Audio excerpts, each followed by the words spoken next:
Hello everyone and welcome back. In this video we are going to add text indexing to our YelpClone project.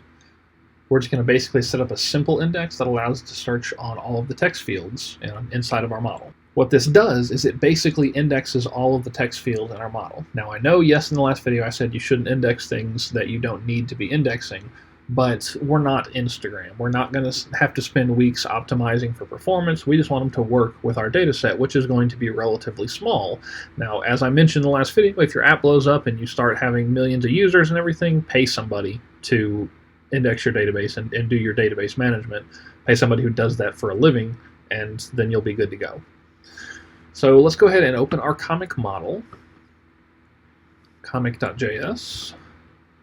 And it's actually a very, very simple process to do this, because all you have to do is comic schema, or whatever you named your schema, dot index, and you pass in an object. On that object, we're just going to have one thing. We are going to have $, wildcard,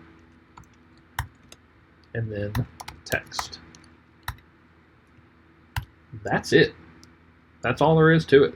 What this does is it basically says on all fields index any text. So in the next video we're going to build out the search form inside of our navbar, this right here, right there, to actually use that. So we'll be able to test it, but for now that's it. If you have any questions, let me know. I'll be happy to help. Thanks.